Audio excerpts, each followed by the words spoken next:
everyone, and welcome back to the podcast.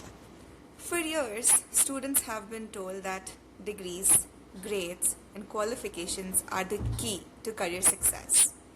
Yet, employers increasingly report a different challenge.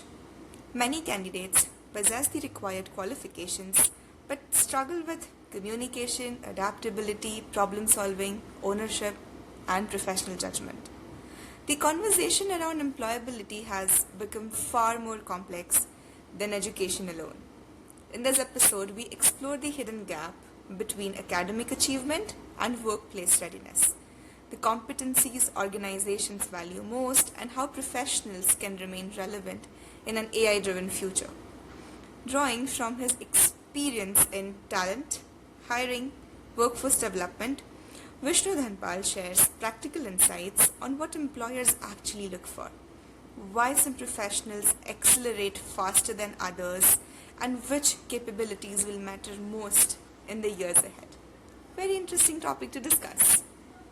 Welcome to the Competency Lab by the Catalyst, where we explore the skills, behaviors, and mindsets that shape careers and workplaces. Today's guest brings a unique perspective from the intersection of hiring, talent, and employability.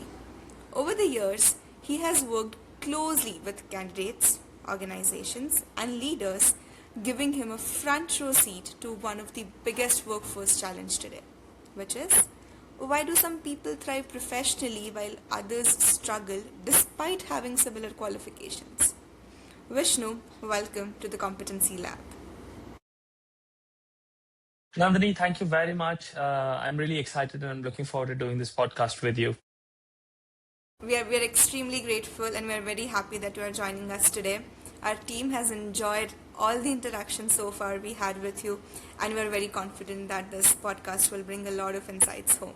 So let's begin. Vishnu, to start with, could you help us to understand your journey? As in, looking back at your own career, what workplace reality surprised you the most? Wow. Okay. For starters, I just want to kind of, go over what I've done so far. I, of course, like every other student in my age group, probably thought there are 2 or 3 different careers that you could take. You could be a lawyer, you could be a medic, or you could be an engineer.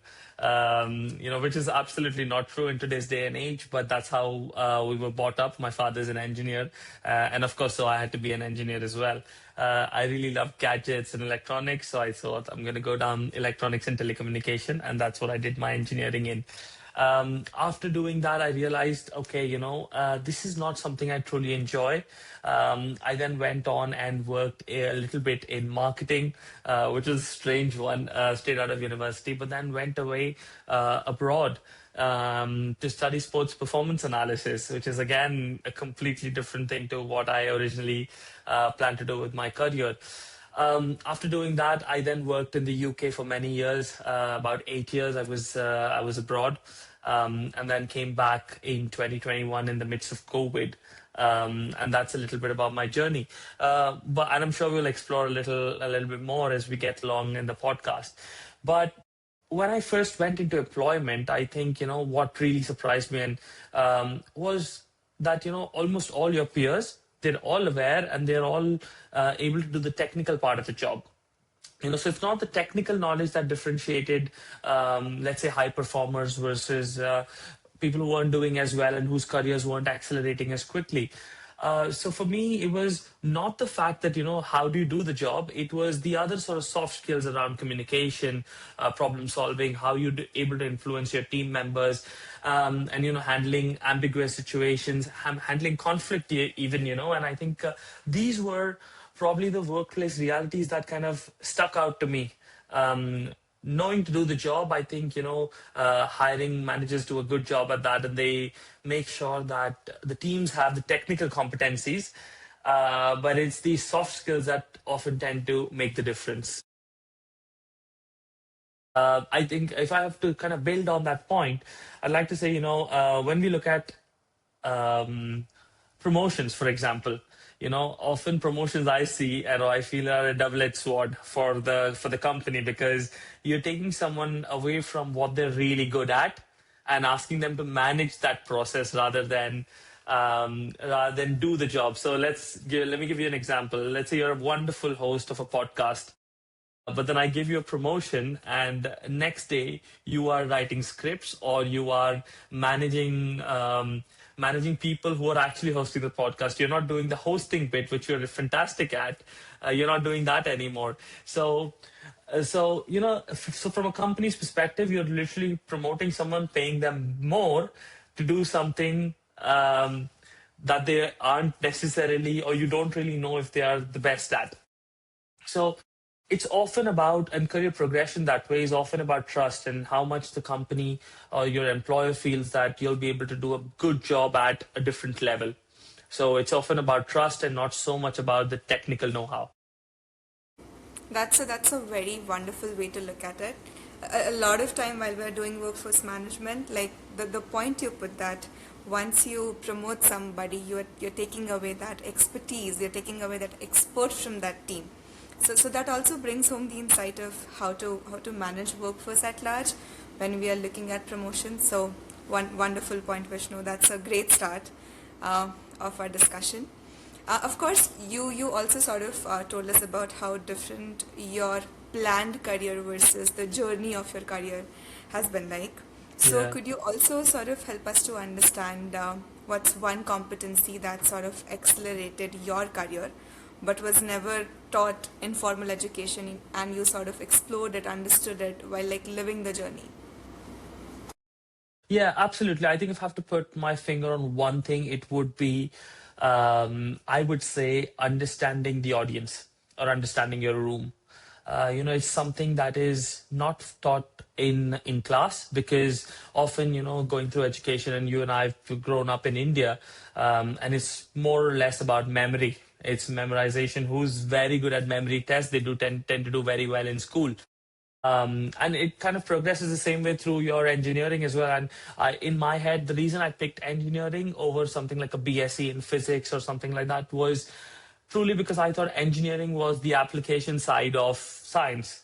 However, very quickly I learned during my engineering years that it still didn't make, or at least the education didn't feel like it was the application side of things. It was still very much, okay, you've got to learn this bit, you've got to reproduce that in an exam, and that's how you progress. So for me, I think that's the one skill we don't teach in schools, but I think that's the one thing that has a significant impact in your career. So let me give you an example. If you were to go and meet somebody, in a room, and there was a potential opportunity for you to pitch for an idea or pitch for funding or whatever you might look at. If you don't understand that person, their background, what they come from, what their viewpoints are on things, and this might literally mean things like going on their LinkedIn, going through their LinkedIn pages, seeing what they like, what they reshare. It's that background work.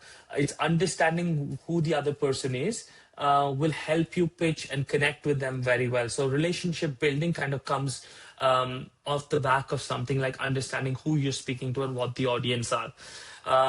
Let me give you another example. There might be a technical guru in a particular field, and they might walk into a class, but the students are not necessarily at the same level as he or she is.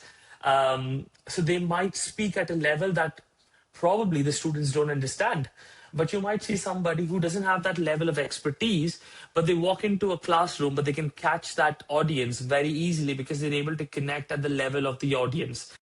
So understanding that in every sector of life, or in every stage of your career is super important. So I would say that is the one thing I learned, and I learned that very quickly. And almost like all my learnings, they come off the back of mistakes. So that's how I picked up on that one. Yeah, if that's what we get out of making mistake, I think each one of us should make more mistakes. So we can sort of feel life, we can feel the journey the way you have sort of felt. So again, wonderful answer. A Thank lot you. of times when we talk about employability, a lot of time when we talk about work, we have a lot of different definitions coming in. Earlier we had VUCA world, now we have Bani in the picture. A lot of people talk about how employability has now differentiated.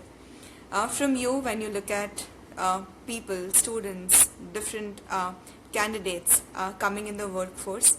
How do you think, and what is the biggest misconception about employability today? What people don't understand? Okay, I think employability is a continuous process. Okay, most students tend to look at employability as that first point of contact, when you get that job right out of your degree. And that's not employability, it's about not necessarily about getting into the door, it's about staying employable, it's about career growth. All of that encompasses into employability.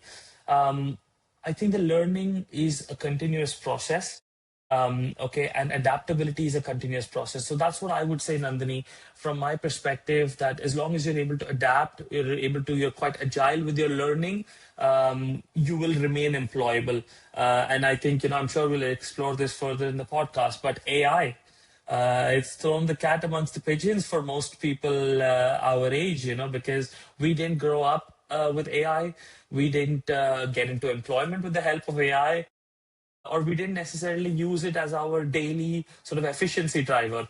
But all of which we have to do right now, So for people like me, being employable or employability might mean learning, understanding AI, integrating it into my lifestyle to make sure that I can still produce efficiency or maybe improve my efficiency with the help of these tools. Yes, yes, that's very rightly said, and we will explore AI in this coming podcast. That's something that we it's less how much ever time we give. It's just less in discussion. It's less in context. It's everywhere.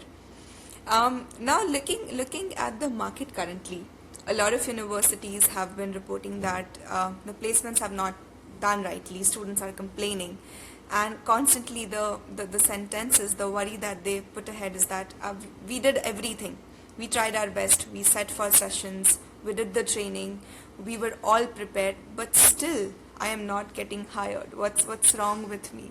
What is your answer for such questions, such upsetting statements coming out from like candidates?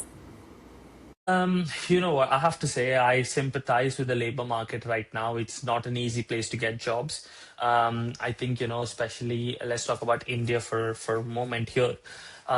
We have a lot of emphasis on education, and it's almost like, our parents have told us, go to school, do this, do that, and then it's almost when you're younger, it seems like a very seamless, clear path to success. You go finish your 10th, do well in your 10th, do well in your 12th, do well in your degree, and then you have a job at the end of it. It's unfortunately not the reality. Okay, along the way, there are lots of skills you need to pick up that that are not told to us, and so the expectation setting in our own head is wrong. We think, okay, as long as we get a good degree and we get, I don't know, first class or 80% or 70%, whatever that might be, you will get a job. Unfortunately, the labor market doesn't react and respond to that. What the labor market is truly looking for, and I think this is where our curriculums have to be kind of rejigged in order to ensure assessments happen in a way where you can ask students, can you solve this problem? How well can you communicate? How quickly can you learn something new? How well do you work within a team setting? Eventually we do all our assessments, I think, up until our graduation, probably until our final year project, singularly. And then from that point onwards, once you graduate and you go into a job, you do nothing singularly. There is always a team surrounding you. So there is that massive disconnect between what you're trained for and what the job is. So I suppose, that is understanding that the key difference is what will make you more employable. So while you've done everything right, and most people tend to do that, the sincere ones, it is often the question that you need to ask yourself is, how good am I at solving problems? How well can I communicate? How well can I work in my teams? And how quickly can I learn something new? I think these are the sort of baseline skills that you need that will make you employable. Yeah, I think, Vishnu, the next question that I wanted to ask was about the disconnect, but you already Mm. covered that in this question, that how that there is a major disconnect between what is being offered at colleges, universities, educational institutions and then what is being expected in the market, because absolutely both parties are trying to offer something which each of them does not want it at all. So we have to bridge that gap, and as you rightly said, that people have to train themselves for problem solving, for teamwork. You have to be very analytical in your approach, and that's how, as we started, you will be differentiated among your like peers. Yeah, yeah, Also, absolutely. yes, Sorry, God. yeah, yeah. Please go ahead. You wanted to add No, something? I just wanted to say, like with educational institutions, and I work for one, so I'm going to say this anyway, Yes. but you are almost rewarded for predictable outcomes. Let's say, you've got a textbook, you've got to memorize something. As long as you can get as close to that as possible, that's the higher the grade you get. However, when you go into the job market, it's actually the other way around. Problems are problems because you don't know the solution to those things. And that's what you need to solve. So it's about solving those problems, being adaptable, being innovative. If you wrote an answer in an innovative style in school, you probably scored less. So, it's almost kind of knocked out of you in many ways. And that's the disconnect you're speaking about, Nandini. So, yes, fully agree with you. And I think that needs to be bridged by both academicians and your institutes at a more sort of policy level. But also, how do employers understand this and then kind of filter out the right candidates for employment? I think that's also another thing that employers need to focus on. Yes, yes, rightly said. In this situation where there is a major disconnect, where people are trained not to do what is eventually expected out of them to do, in this entire situation, Vishnu, do you think there is a skill gap or expectation gap, or what is it at the picture that we are trying to actually bridge? Like, well, while we are working on this problem, while they're working on this issue, what is it that we're trying to fix? Okay. I think when you say someone needs to be employable at the end of their degree, what you really want is somebody who is ready for the industry. Yeah, but that's something that students lack, and especially in India. And don't get me wrong, I have utmost respect for our education and our education system, but I've also had the opportunity to experience something else. And what I really found the differentiator was integrating internships, workplace exposure into your curriculum.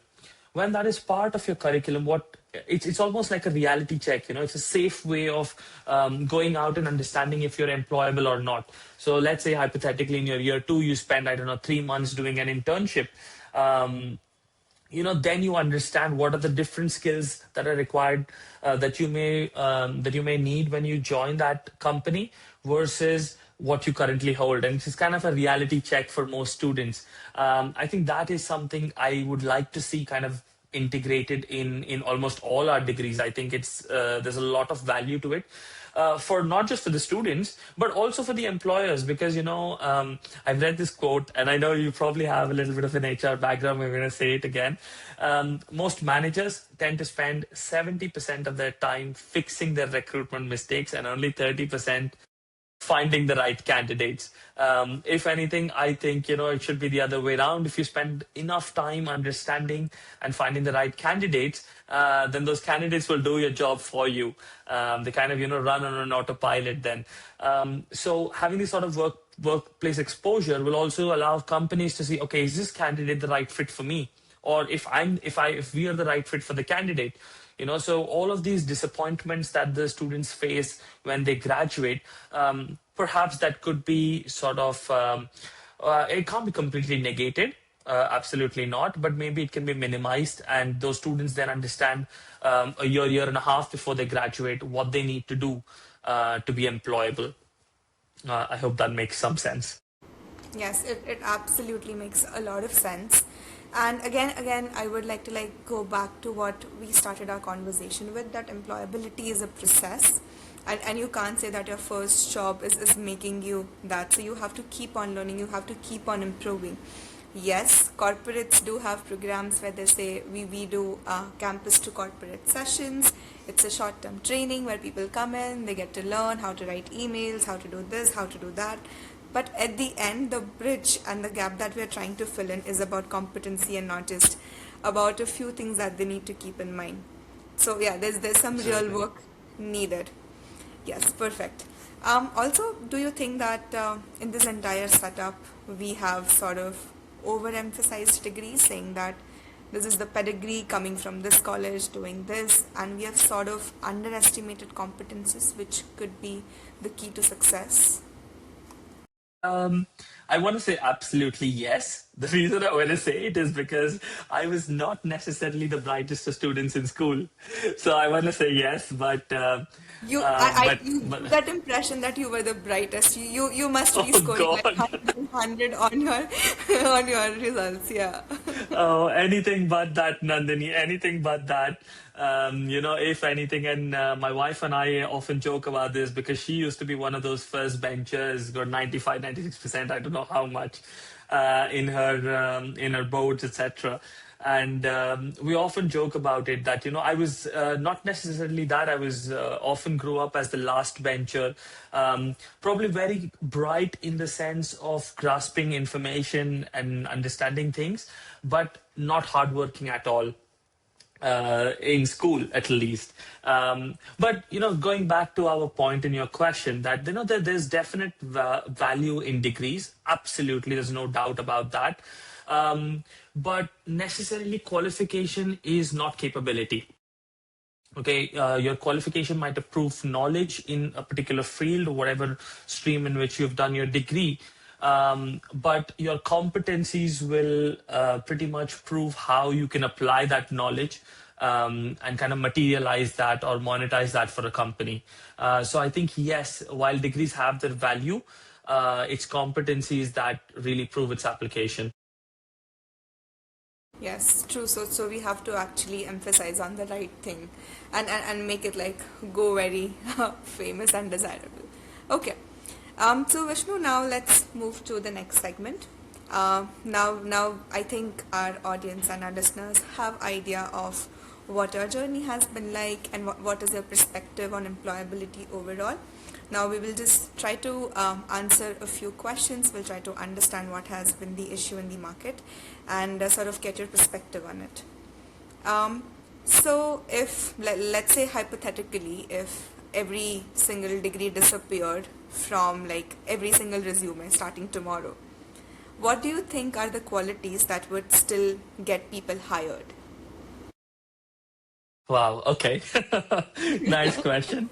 For me, the couple of things I would see, like if I had to hire someone in my team, uh, I'll specifically say I rarely look at degrees. Almost never. I will look at certain things, of course, within the CV that might indicate certain desirable qualities for me. But if you were to completely delete degrees, I would look at someone's ability to learn. And this could be from conversations, this could be from topics I may have spoken with them the first time around and then rediscovered those topics in the second time to understand, if they've gone back, understood something else, they've changed their perspective on something. That would be something I would look at, their ability to learn quickly. How well do they communicate? And it's not about saying hi, hello, and having a nice coffee conversation where they can speak about themselves, but it's also about communicating complex ideas. It's emotion control, for example. If there are topics that might be twitchy for someone, but they still have a good emotional control, they're able to put their perspective forward without sounding defensive. But if I have to really put my finger on one thing, it would be ownership. you know um, Regardless of what industry you're in, it is absolutely ownership that I think I would look at if I had to see a substitute for degrees, let's say, today. So ownership. Yeah, yeah. I cannot actually think of anything that has taught me ownership, but like the faith of people in me and the responsibility I have taken myself. Because there are absolutely no courses, Vishnu, which like teachers like teach you how to take ownership. So very rare quality. Very, very rare quality. And, I think ownership is again one of those things. You asked me earlier about, how do you accelerate your career? If I have to go back into that question, kind of circle around, it would be ownership would be my second thing. My second point, if I went to, and I put this in my head very early on, and I had a very, very lovely boss. He was Portuguese. He always kind of told me this that, never come to me with a problem, come to me with a solution. And it is the ability to look for what the issue is, what is where we can improve, let's say, efficiency in this context, and then go to someone with that solution and have the ability to drive that change. So I think ownership is another skill if you can develop that, and if you can build that within your character. Actually, you will definitely see that accelerate your career. The one other thing I've always felt, and it's come through in many ways in my career, is, it, and it's again aligned with ownership, is are you able to do your boss's job?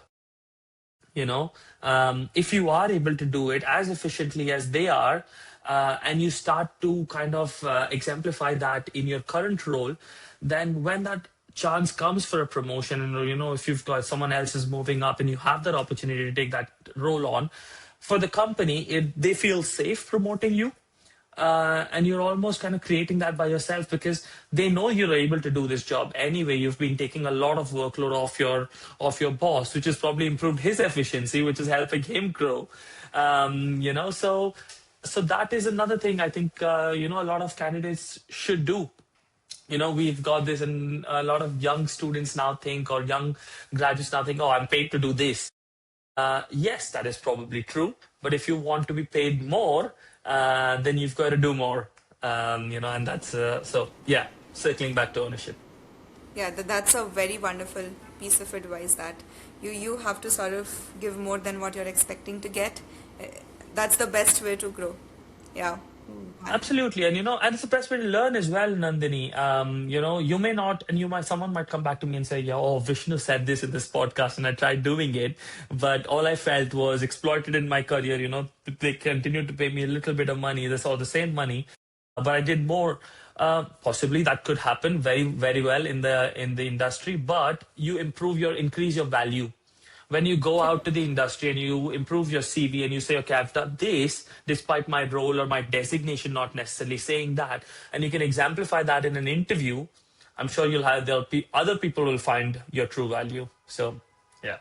Yeah, yeah, very, very rightly said, Vishnu.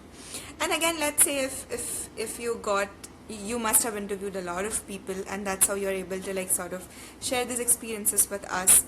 Did you also encounter a situation where a person looked perfect on the paper and the CV, and once you like hired them or once you like called them for the interview, they struggled a bit, and they were like not the same person you saw on the paper, and like when you met them in person? Has that happened? Yeah, yeah. It happens. It happens more than you realize. And I know, I've a lot of time introspected within myself as to why I got this wrong. Um, you know, um, the simple ones are, you can check things like communication skills. It's easy to check in an interview. You can also check someone's technical know-how. These are places that are or areas that you can probably get right within an interview. But what you can't necessarily pick out is things like self-awareness, ability to handle feedback. I've tried to kind of incorporate that more within my interview styles as well. If I'm providing feedback, how do they respond to that feedback? Because when you can't be perfect in your job, you can't be and I can't be, and we need to all be able to have that feedback, incorporate that within our work, and still not feel defensive. I think there are a couple of themes I would like to say that come out of this. Is one is self-awareness. The second one would be resilience. Okay, again, comes from self-awareness, comes from the ability to handle feedback. And being there might be tough situations both in your job, personally, professionally. You still have to keep going. And you'll see very quickly in teams that are candidates that are throwing the toys out of the pram, that don't want to do, that are complaining very quickly. So I think these are things you don't necessarily see in a CV, or you can't see it. But and sometimes you don't even get it in an interview. So, like I said earlier, if your interview process is quite robust, you can pick up aspects of it.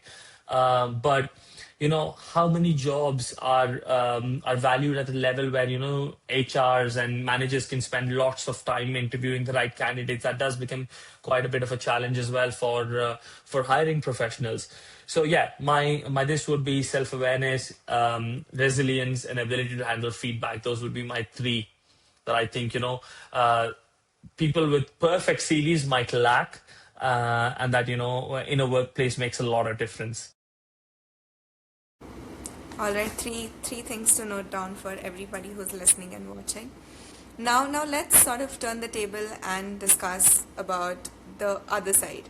What if the person who like came to you, it was like average looking profile while you read the CV, while you were like sort of filtering out, maybe ATS could have like kicked it out, but again you got a chance, you reviewed it, and it actually became like the best hired in the company. So have you Yeah. faced situations like the other way? Absolutely, absolutely, 100%. And when I was younger, and I'd only started managing people, started getting into recruitment, I came across a few candidates like this. Some of them, unfortunately, I did not hire, but I thought may have, retrospectively thinking about it, I think Yeah. may have been good candidates as well.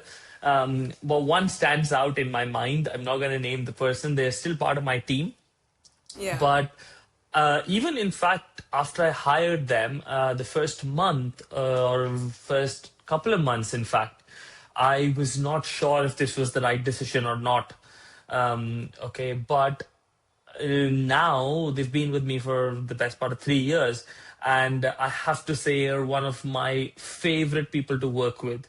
And all it was they seemed quiet in the interview. They seemed underconfident in the interview. Again, confidence. I'll speak about it later. Hopefully, is another big indicator of many different things. But they seemed extremely underconfident. They didn't know certain things very well. Of course, I always believe you can teach someone a skill, but you can't give them their personality, and you can't teach them to be hardworking. You can't teach them to be curious. You can't teach them to be reliable. These are things you can't even teach them to be coachable. But you can coach them if they are coachable. I hope that makes sense. And their attitude. So these are things, that often you can overlook in an interview, but these things do come out to be true. And but then it's all it's one of those things. Retrospectively, you always get everything right, because once you've had that opportunity to work with them and you've seen that they've got all of these characteristics, then it's easier. But yeah, sometimes it's very hard to find out in an interview. And some such candidates might take a little longer to find the job, but when they do get employed, they are very employable after that, if that makes sense. Because they're curious, they want to learn more.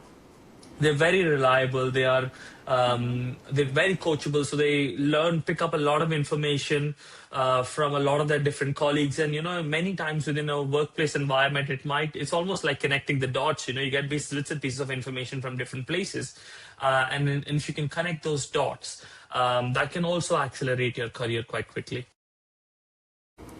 Yes, absolutely. And even I remember in my college, like not my college days, but in my college, because I've recently graduated, so memory is very still fresh.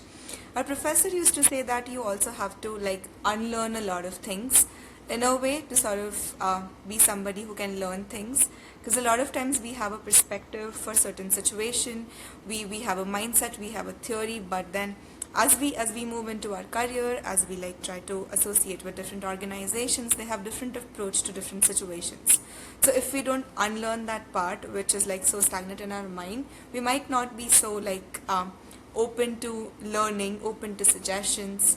So you rightly said resilience will sort of make that unlearning possible, where we say that even while I let go of certain things I know, there is like scope for me to learn. Yeah, absolutely. And the one other thing I would say is having the right attitude.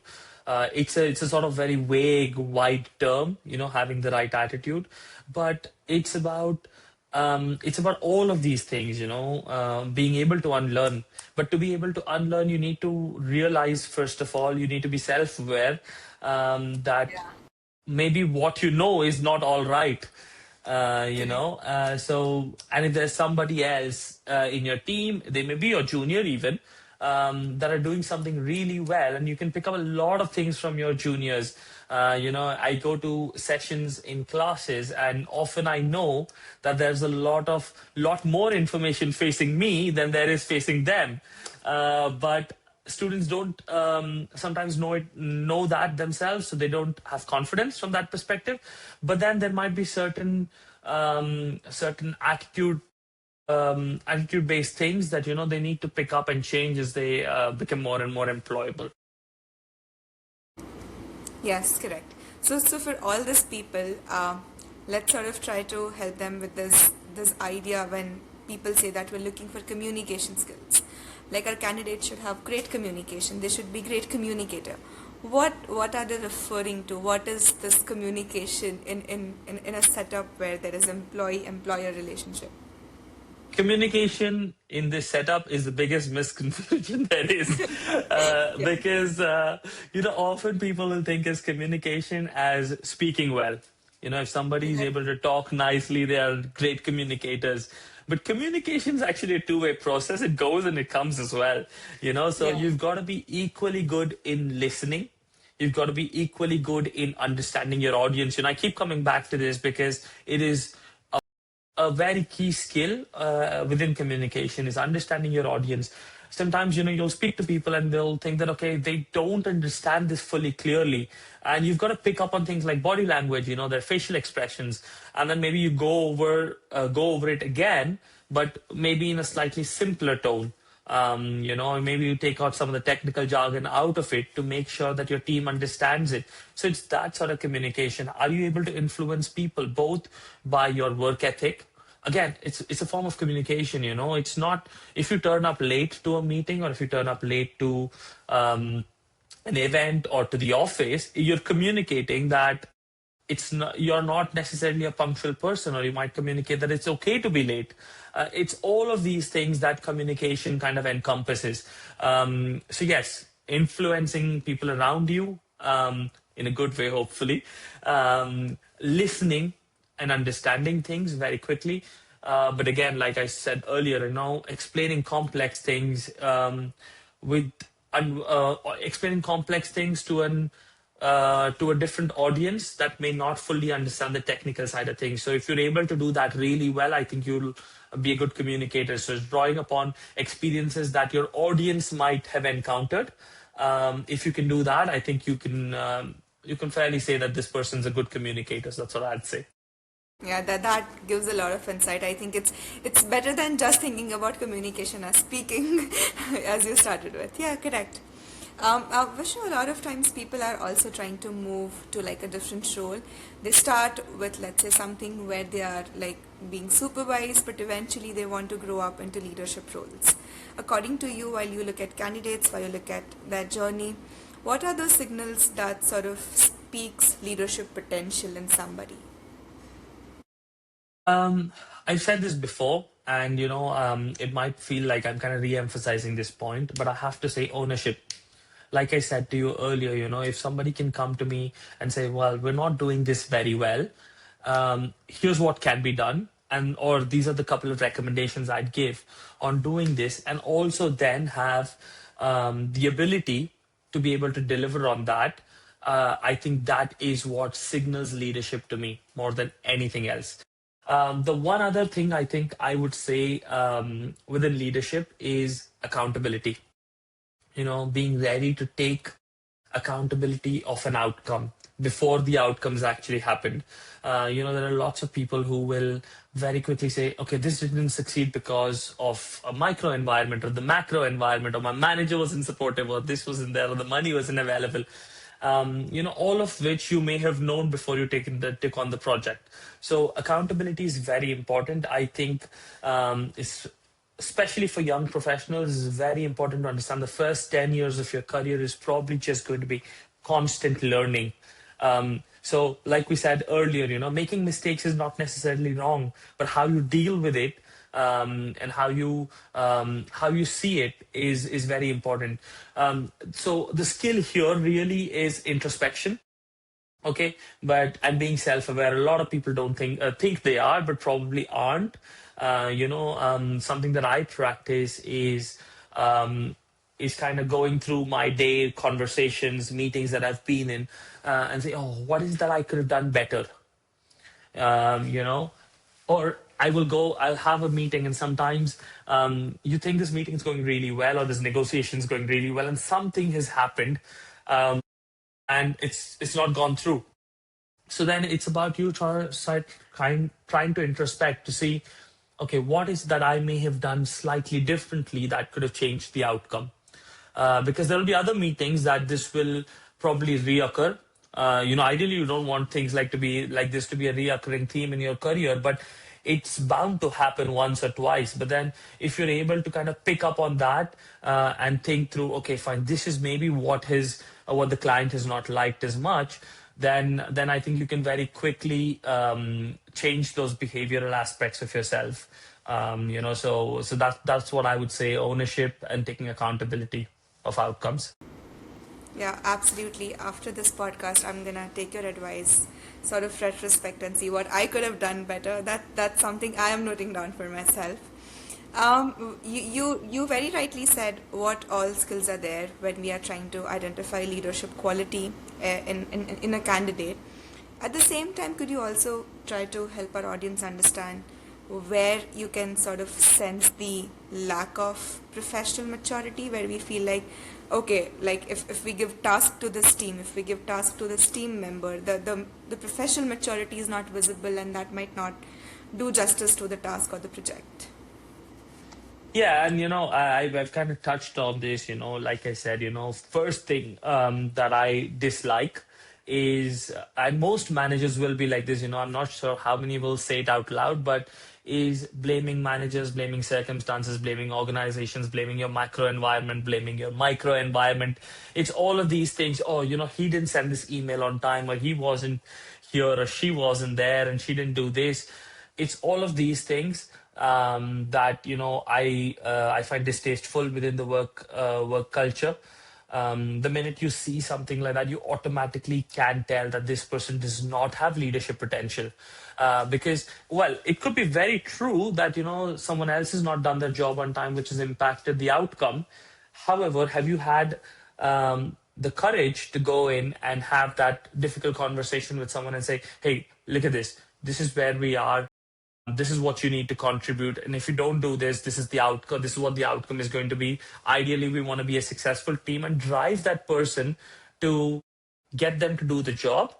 But also have that conversation at different levels. This might be the first conversation you have where you kind of explain yourself, but there might be other areas where you've got to tighten the screw, let's say, to get that work done, and both of which is important. And within management, we always talk about the carrot and the stick approach. Sometimes both of them have to be kind of handed out and dished out. So yeah, mine would be that if I start seeing people who are blaming the situation more than necessarily seeing what else could be done to solve this problem, then that is something for me I find distasteful. The other thing is, people are always happy to have conversations, but if you go around bitching about other colleagues, big no-no. Big no-no for me. Very, very rightly said. We oftentimes we like teach managers how to delegate work, like how you delegate equal work to your team. But at the same time, once you've delegated your work, you still have to, again, going back to what you said, you have to have ownership of that work, because Yeah. eventually it has gone from your quota to somebody else. Very, very wonderful insights for that segment. Nandini, on that point, if I can add one more thing, there is Sure. nothing called delegating equal work to anybody. One of the downsides of being good at your job is getting more job. Okay, you right, know, right. and That's and and no matter how self-aware of as a manager you are, you inevitably go with additional requests to the team, to the members of your team who are performing really well, because there is trust there. While sometimes you are not as mindful of their workloads, and maybe there's somebody in the team who's got space to do it, but you don't trust them as much. Um, right. However, in the longer term, and if you see this in the first few years of your career, actually pat yourself on the back, because yes, that is more work for you to do. However, that does signal trust, and that does increase your growth, your access to things. A lot of us learn by doing. And if you're doing more things and different things, then you will learn quicker and you'll grow faster. So yeah, it's a bit of again, double-edged sword, like I'd like to say. Yeah, and even a lot of theories. So when we look at learning and development as a separate function to manage people, there are a couple of learning styles mentioned, that some people learn by reading, some people learn by hearing, and then there are some people who do kinesthetic learning, where you said we actually do work and sort of learn from it. So that's the highest portion where people learn. Kinesthetic And learners, absolutely. yeah, and we're Yeah. again like joining the dots. We're making circle full by saying that if you want to grow more, you have to do more. Like there's no other way out. That's the way. Absolutely, absolutely, absolutely. Especially in a workplace environment, like I'm somebody who likes to listen. I've got a good attention span, I'd like to think, and I learn a lot from podcasts myself. In Yeah. on leadership and different topics. I like to listen to the news rather than reading a newspaper. It's something that I prefer doing, and I can retain a lot more information sometimes that way for me. So it's also understanding how you learn. But again, within a workplace environment, and if you've not had the opportunity to necessarily do the job, it's quite hard to understand the job through an email, through speaking to somebody else. So it's almost got to be kinesthetic in that sense, that you've got to do the job, and only then do you really get the practical exposure of it. And again, on your CV, you can't say, I know about this because I've heard this from somewhere else or I've read an Yeah. email. You've also got to kind of exemplify how you've performed in that situation. Yeah, work performance all about measuring those outcomes in numbers, the conversions, etc. Yes, Absolutely. rightly, Absolutely. rightly said.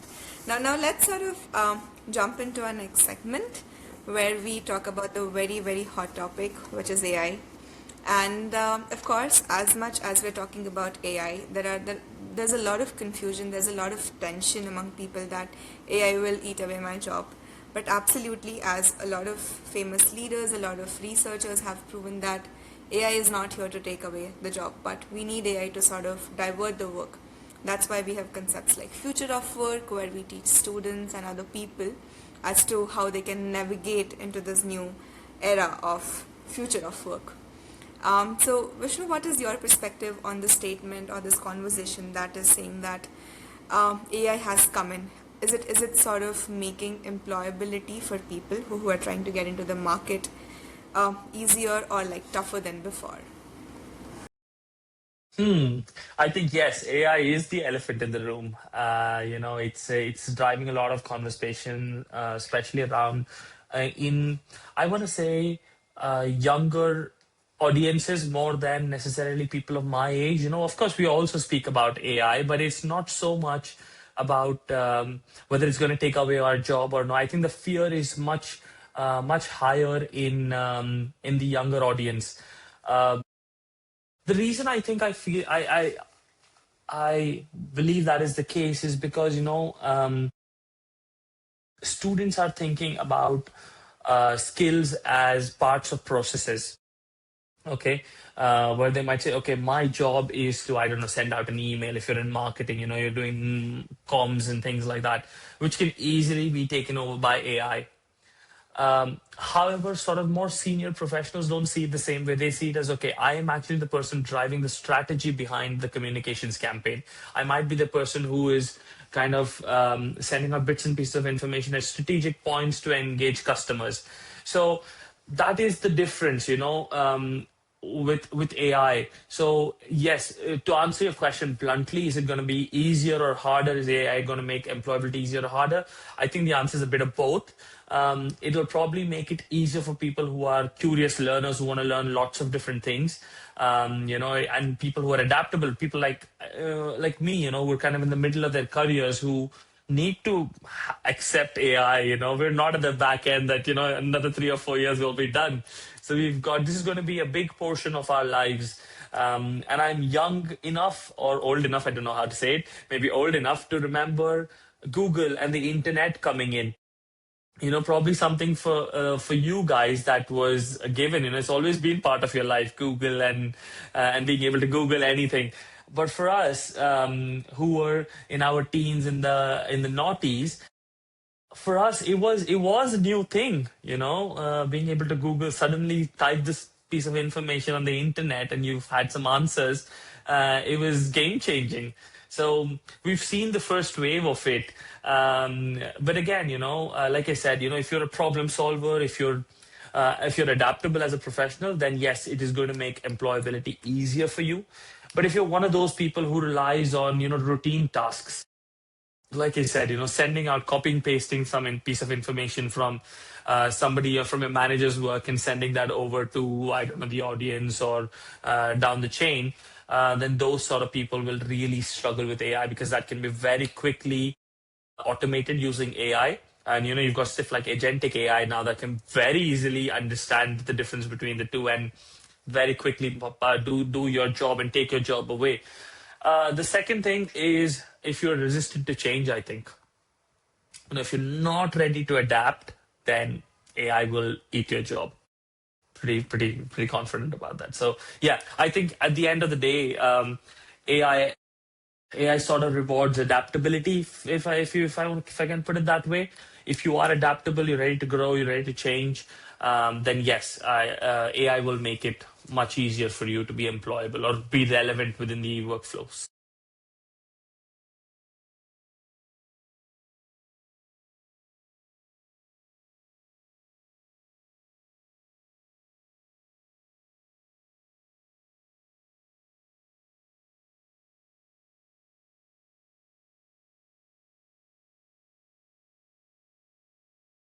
Nandini, can you still hear me?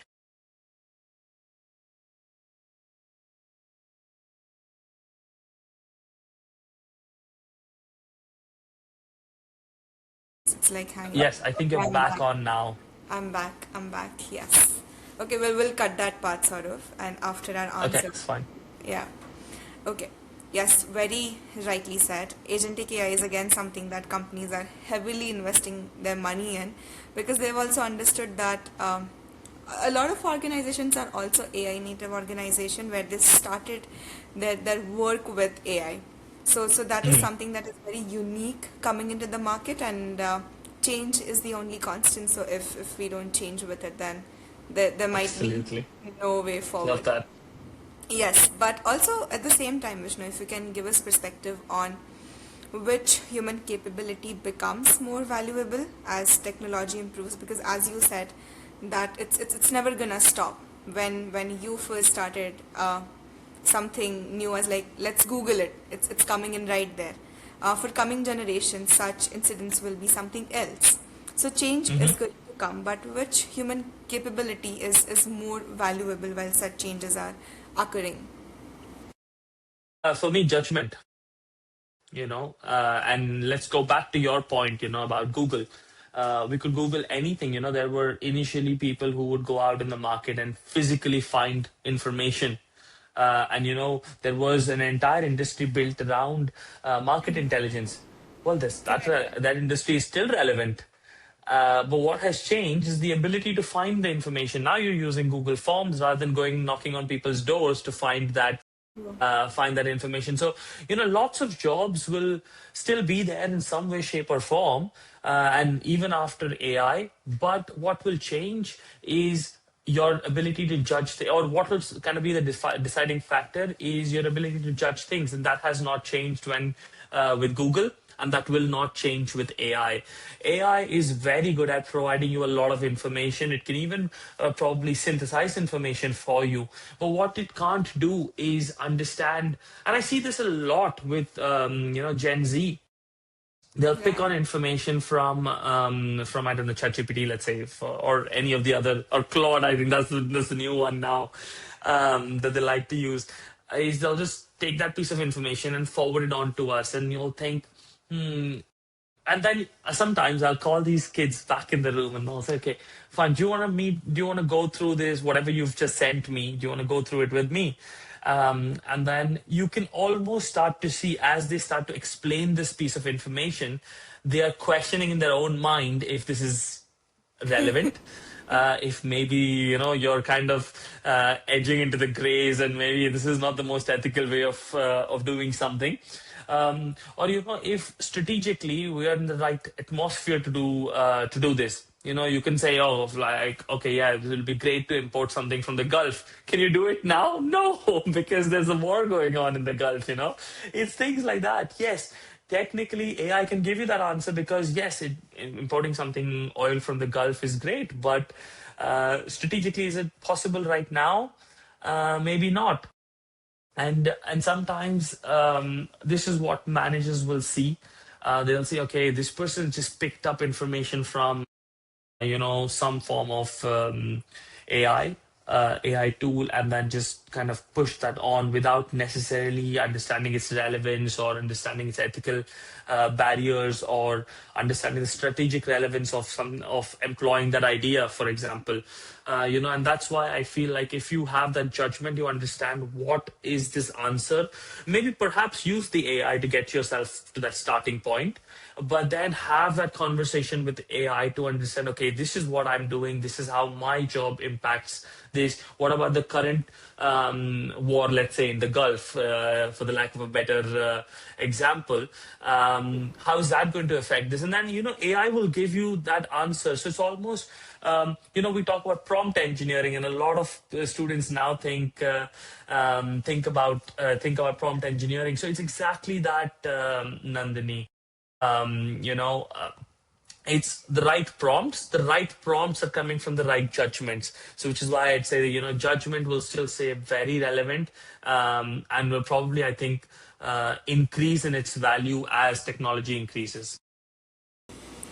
Yes, I think I feel really very attacked when you said Gen Z, because I can totally relate to what you said. And yes, initially that was something that I sort of did as well. But then the amount of time I was trying to give prompt to like chat GPT to sort of like revise my answer was so much Hmm. that I could have just thought it myself and like revised it and submitted it. But Absolutely. we end up just seeking that help because maybe at that time that It's there. analytical approach is not there. Yeah, absolutely. It's there. And I was having this conversation, very funnily enough, only a couple of days ago Yeah. with an employee of mine, or a subordinate, and he came up with something, and I said, "Oh no, I'm not happy with this." And it just took them a little longer, and then I went down, sat down, and did this task for them. And they said, "Oh, I couldn't think of this." And this is a brilliant individual who's studied at a very, very, very high ranking institution, both in the country and then abroad as well. And very bright kid. Of course, 8, 9 point CGPA, and, really bright kid as well, and quite intelligent, if anything. And then we had this conversation. He said to me, "You know what, Vishnu, I'm not going to use AI to do this task for the next 6 months." And I said, yeah, great, because this task does not require you to use AI. Don't instinctively think that just because I've been given a task, I'm going to put it into AI and see what comes out first. Don't do that. And you're very right in saying, Nandini, and I do that myself. I can write a piece of work and then put it into AI, and it does something for me, and then I will go back and retune it again and again and again. And the end sort of time saving would have been next to nothing, because had I put that much effort into fine tuning my work myself, I probably would have arrived at a very similar conclusion.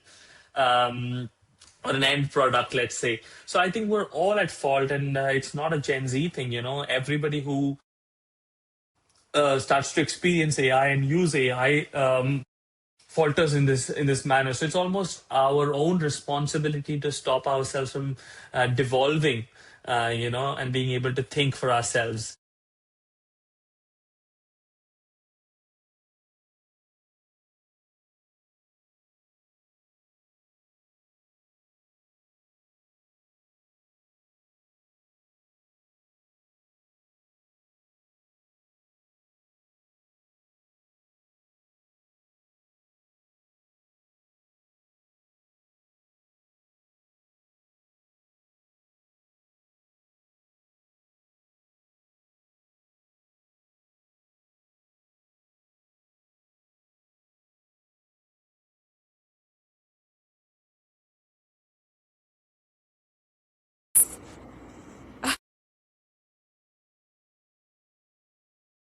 Did I bore you too much that you had to quit? No, no, no, no, no. I swear, I'm just so into this conversation that I almost forgot that like I don't have support, and I'm like, oh my God, I'm so much into conversation.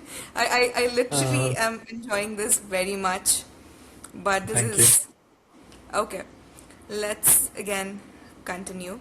Mhm. Uh, very so we again discussed about how yes, pedigree could be one of the things that people look at, that if you come from X institution, Y institution, you have that sense of entitlement. But if you eventually don't turn yourself into somebody who can learn on the spot, who can sort of be adaptable, and who can have resilience, as you said, while you're going through that process, then you have to start over again, and you might not be that employee who gets a lot of work on the table and who gets that work done as well.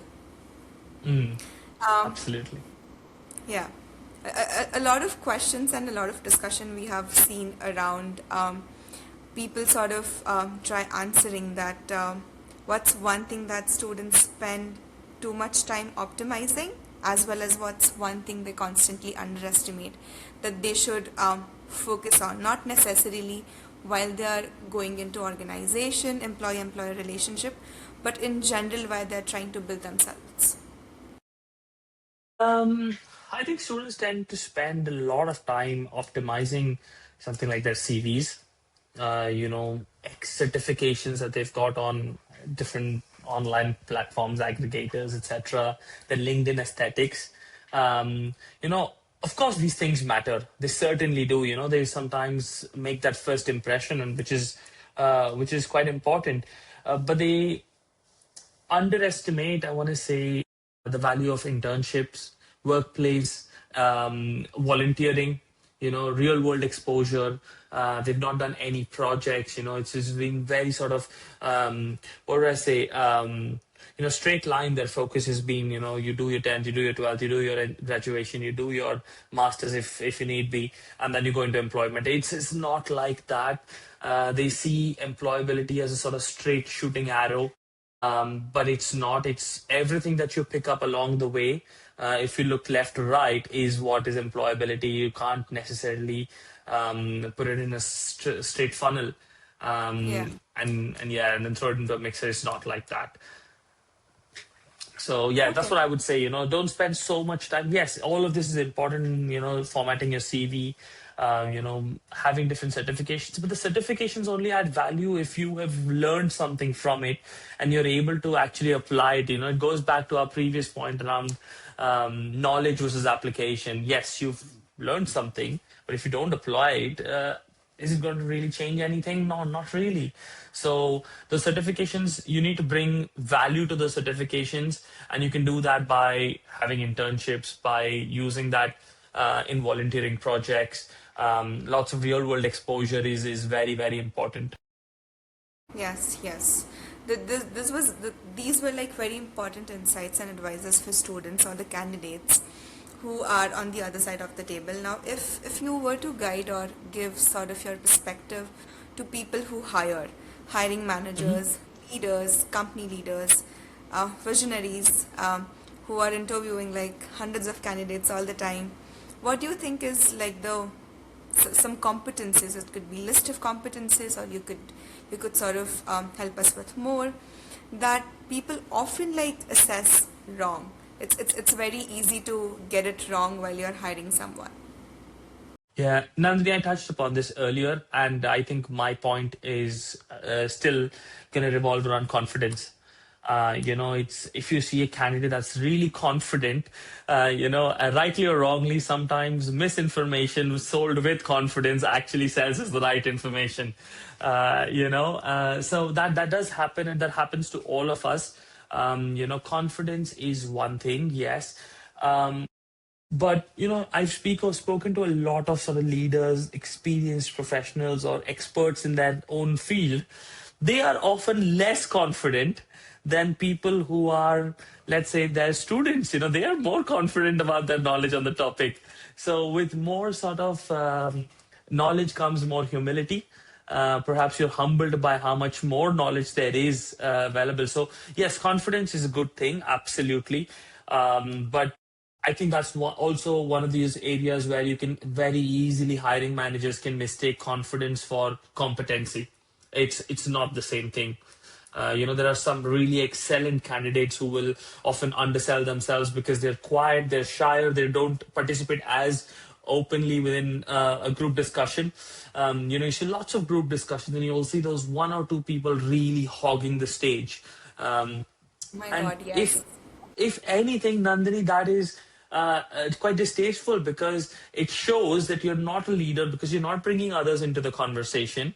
You are very self-focused and probably deviating from what the actual end goal of the conversation is in order to, be able to stand out. So necessarily that confidence is not always a positive.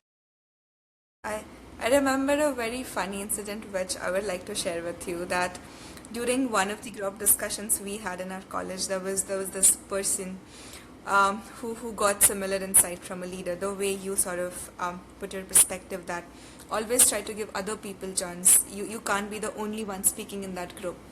And that person took it like literally, and they kept asking other people to speak, but that individual did not speak at all. So then our professor corrected that, yeah, as a leader you can give chance to other to speak, but at the same time we were expecting you to bring something more than like helping people, like what is your perspective. So very rightly said that the combination of such things is what people look, but at the same time, we go back to your point. Analytical thinking, making judgment of the situation is what will take you ahead. Absolutely. And there are people who struggle with this. And what I've seen does works really well, especially in sort of a group discussion setting, since we are speaking about it, is actually building on other people's points. You that way you add credibility to someone else's views, and that makes them feel far more comfortable to then say a little bit more. Does that make sense to you? Rather than knocking someone else's points off, you can kind of build on that. And even though necessarily you might want to give it a different flavor to the same Yeah. point, what it does is it makes it look, or hiring managers will see it very favorably because they'll see that okay, you're sort of putting a hand around somebody else who's probably deviated a little bit from the topic or from the crux of the matter, and then you kind of bring them back into the fold, which is again a very good leadership skill. Um, so these are sort of subtle behavioral changes that you should incorporate within yourself if you want to stand out in front of hiring managers. Yeah, yeah. Very, very rightly said again, Vishnu. A lot of career myths that we also try to sort of understand from our guests. So for you, we have this wonderful statement, which we have again. I think the very wowness of this podcast is that everything is very interconnected. The way you are answering questions, the Mm. way we are trying to sort of have this discussion is very much in circle, which is a wonderful thing for our audience and our listeners. The statement or the biggest career myth that we want to sort of present it to you is that hard work alone guarantees success. Do you agree with this statement? Do you disagree? Or do you want to play safe and say maybe? Okay. Yeah. As I was sort of moving out of my teens into my early 20s, I had a laptop and I had a sort of screensaver or wallpaper on the laptop. It was a quote from someone called Tim Notka who says, hard work beats talent if talent doesn't work hard. So yes, so it's been one of my favorite quotes. Okay, lots of people are talented. I think, I'm going to really struggle to answer this question bluntly, but I'll try and get there hopefully in the end. Sure. For me, I think hard work can guarantee you almost a minimum level of success because you're there, you've got the right work ethic, you're ready to put in the effort, but talent can really kind of accelerate that. If you're hardworking with some talent, then you can really accelerate your career for sure. So I want to say that talent can give you direction, it can give you visibility, it can give you relationships, it can give you constant continuous learning, curiosity. All of those things can come with your talent.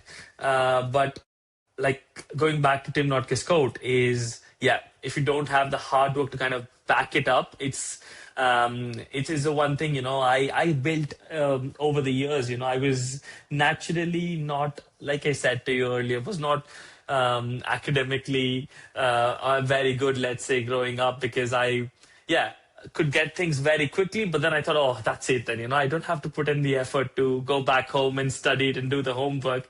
And there would be some kids who struggled in class the first time around that concept was introduced, but eventually did better than me academically because they had the hard work, the vigor to go back and study that and understand the concept, etc. So yeah, I think all of your career needs to be underpinned with hard work. There's no two ways about it. So yes, I would say, uh, yeah, it hard work.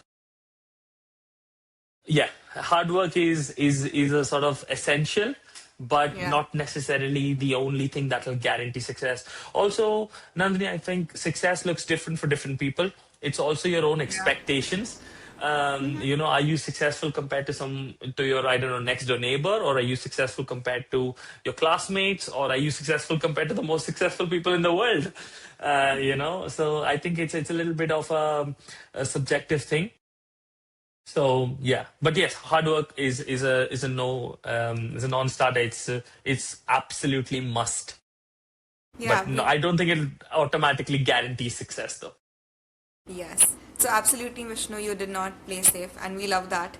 That's absolutely your personality, and we have some more challenging conversations to do in that case, because you are the expert at it.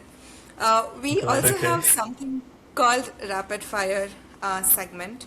So a lot of times when we are discussing something, we highlight certain things, but we also want to know that for somebody expert like you, that what is something you instinctively say is right or wrong, and that would sort of also help our listeners and audience to make more sense while they're growing into the corporate journey, or while they're sort of are on the other side of table looking at people doing all this thing on a daily basis.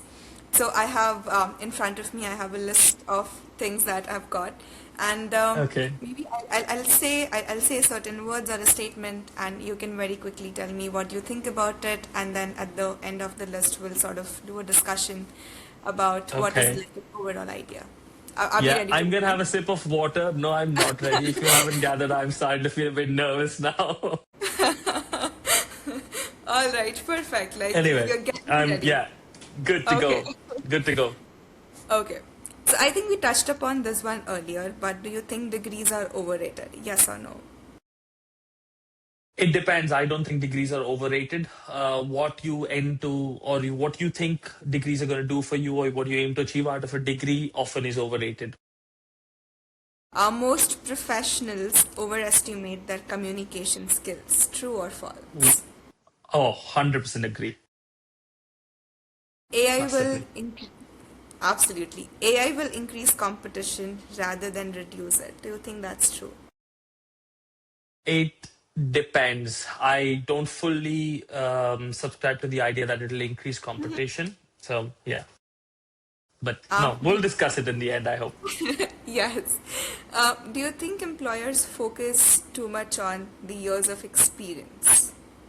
100%. And do you think that most people think they're self-aware when they're not? I think I already know answer to it, but yes, please. 100%. I'm gonna go with that again. Yes. Yeah, I think Yes. most people are, yeah, the think that, they're self-aware, but very, very, very few are. It's a much rarer skill than you might imagine. And it requires a lot of constant sort of feeding, mentally, you've got to be ready for it. It can be quite challenging because sometimes the reality is not what you want it to be. So no, couldn't agree more with the statement here. It's one of the Yes. most Okay. rarest things that is. Yeah, true, true. So that wasn't very difficult. I think you answered pretty well. And yes. I do have like a very few last questions, but these are very important ones which we want our listeners and audience to sort of like keep with themselves whenever they are going to workplace or whenever they're going for interviews. So the first one out of that list is that of course, we sort of want to go back to your life journey and learn it from the expert. What's one professional mistake that caused you years of growth, and what did it teach you? Okay, right. I'm gonna, you know, um, earlier on in my career, I was one of those people, who thought, okay, I'm going to work hard, and it's going to speak for itself. Um, And that is something I think it cost me a few years in my career because I was doing a job temporarily because someone else was out sick, and I was doing their job. When that job then became available, naturally in my head I thought, I'm going to be considered for this because I've been doing it part time and I've been doing it really well, and I had actually accolades to prove that I was doing it well. But what I didn't have was the courage to go and ask my manager and tell them, okay, fine, this job's now come up. I think I'm actually ready for this, and have that conversation with them. Somebody else in the team actually went and did it, and they got the job, and I was felt kind of really disappointed by it, and realized that my manager probably doesn't think as long and hard about my career as I do. So Yeah. sometimes when those opportunities do present themselves, you need to almost have the confidence, the self confidence, to be able to go and ask for the job, which I did not. And I was probably at this point in time, I would say about 26, 25, 26. And it would have been a really good boost in my career. But it cost me a few years actually. So yeah, from my perspective, I think it would be that, having the confidence to go and grasp that opportunity, believe in yourself. And it's quite hard because it's a difficult one to tell people to do, is believe in yourself, because sometimes that can come from an area of thinking of self entitlement and thinking, oh no, I think I'm good enough, so I should get the job. It's not necessarily about that, but draw your Yeah. beliefs from things like I said, I had external validation that I was doing a good job, not for, and I had accolades to prove that I was doing a good job, but didn't have the confidence to go and say, well, I want it now, I think I deserve it. um, but um, but yeah, so that's what I would say, from my personal experience. I still do think about it sometimes, and of course, for even for myself, it's a nice learning curve. Those sort of similar opportunities have presented themselves three times in my career. The first time I let it go, but the second and the third time I was really able to grasp it, and that did also accelerate my career 2x faster than it otherwise would have. Um, so Yeah. yeah, it's like I say all the time. If you're aware of what you're doing, you're introspecting constantly. Don't introspect and start to feel like a failure, but try to learn from what has gone wrong. What that'll do is, when that next time that opportunity presents itself, it almost feels like deja vu because you've played it so many times in your head True. that it Yeah. feels like, okay, oh, this is I'm giving me a second chance, and I'm not going to let it go. So you play it correctly. And you, because you've probably gone through that incident about 100 times in your head, to see where what could have gone wrong. What if I just done this differently? What if I done that differently? All of us think it, but it's about understanding. Okay, I may have done, should have done probably this differently. But what I'm going to do is, when this opportunity presents next time, I'm going to be sort of level-headed and calmly approach it, but in the right manner. I learned from what my team member did. He went and asked for the opportunity, and then I have zero hard feelings towards them, but they taught me more unexpectedly, or without intending to. Then if I had actually got the job by itself, I would have never picked this habit up of going and saying, okay, fine, this is what I have done, and I'm ready for this. I'd like to have a conversation about it. But yeah, never go in with an entitled approach. But yes, you can go in and have a conversation, but be ready to hear no for an answer as well.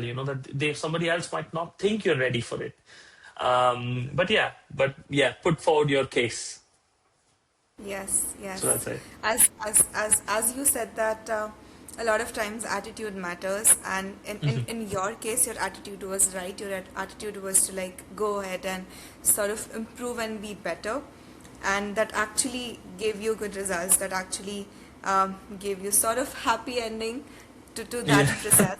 Yeah, and you broke the cycle. So awesome. Um, the one signature question, or the one very final question, as I'm enjoying this conversation so much that I want to just keep on asking, but of course respecting your time, we have like a last set of question. Only the last question is about that, Okay. if every student and early career professional listening today focused on developing just one competency, just one, Mm. over the next 12 months, what should it be and why? Okay, Nandini, I'm going to put you on the spot here now. Everything that we've spoken about, what do you think I'm going to say? I have a lot of things in my mind, but I would bet Let's my go with money three. on. You go with three, and I Okay, will okay, pick one. okay. How? I'd say number one should be resilience. Okay. Number two should be again adaptability, because you Mm-hmm. talk like very often about how adaptable you Yeah, need to be. Yes, now absolutely. I'm really under pressure, but the third one and the very important one should be to have right attitude. Very good. Yes. I think I'm going to mix the three in a jar and going to say self-awareness, because all three of them sort of stem out from self-awareness. Yes. As long as you have that and you introspect regularly, and no, I do it even today on a day-to-day basis, every day. It might be when I'm driving back from work. It might be at night. If I go for a walk by myself, I tend to do it quite often.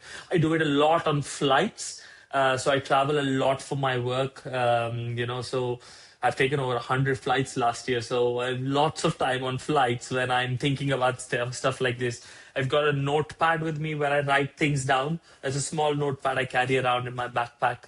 Um, so it's probably that self-awareness, because like I said to you earlier on in my, not my career, as when I was in school, in my college, I made lots of mistakes, which some of them didn't hurt me as much, some of them hurt me quite badly in my career. So I kind of learned from that. What I tend to do and how you can develop this is kind of look for people around you. Look who are your well-wishers. It might be your parents, it might be your friends, it might be teachers, who don't have an ulterior motive for giving you feedback. And if these people, if you know who these people are, please see what sort of feedback they're giving you. And if you find a common thread, a common pattern, that okay, this is the sort of feedback I'm getting constantly, then maybe that is something for you to improve. That could be a starting point. You start then thinking, okay, maybe I'm not so good at this as I think I am. And then when these situations present themselves in life, you get hundreds of time opportunities to kind of reevaluate yourself from that standpoint. Just be mindful. Okay, maybe I'm not so good at this. What am I doing wrong? Um, and then you can very quickly understand, oh yeah, yeah, okay, fine, there are things that people are seeing in me that is a pattern that I don't fully think, or I'm not fully aware of, but is very evident. Again, there might be patterns appearing in your career. Like, for example, I shared one in mine where I didn't have the confidence to go and ask for the job I thought I deserved. Um, Now that's again a pattern. If it happened two, three, four, five times, then you understand very quickly that there is something that is lacking there. It could be confidence, it could be the ability to weigh yourself against the job market. Because that's another thing. As you progress through your career, lots of people don't apply for the level of job that they think they can actually get, or the level of jobs they can actually get. They apply for something lower because they don't rate themselves against the job market very accurately. So again, see those patterns, try to understand that. And I think the final thing, and this is something my colleague always says to me, is, Avish, always think about what people are speaking about you, or what people think about you when you're not in the room, or what people say about you when you're not in the room. I think again, that is will give you um, the sort of canvas to self realize where you're going. Just Yeah. remember that the minute you stop feeling defensive about things is when you can start being self-aware. And I was used to feel quite defensive about certain things. They, oh, no, no, no, I've got this right. No, I don't think that. Oh, but this happened. Oh, but that happened. Once you start letting go of those things is when you start to see where you can improve. Because at the end, you can only control the controllables. And often that is only your own actions, in most Yeah. situations. Um, so yeah, self-awareness, I would say, once you stop feeling defensive about things, then you can be self-aware. So ask yourself what you could have done better. So yeah, that would be Yeah. my one This point. surely this podcast was a lot about what we can put as our like laptop phone wallpapers, full of things to remember, full of things to look back to. But one thing I am taking with myself is to retrospect and sort of see the things I did today, and like how can I do them better if I were to do them again. And with that, let's sort of close this podcast. And as we started talking about that, degrees may open doors, but competencies determine what happens after those doors are open and how far we go. As we continue to evolve, the professionals who thrive will not necessarily be the most qualified on paper. They'll be the one who learn, adapt, communicate, and create value in changing environment. And as we discussed, the very important point, be self-aware. Vishnu, thank you very much for joining us in today's podcast. It was amazing talking to you, and we are confident that people listening to this podcast will have great things to remember, and they'll, of course, have this remembrance of you whenever they do something. Well, let's say go to their managers and say, I think I can do better. And they'll say, yeah, Vishnu told us to do that. Thank you so much. Uh, Nandini, you're very kind. Thank you very much for having me. I really enjoyed the conversation with you, and I wish all your viewers the very best in their careers.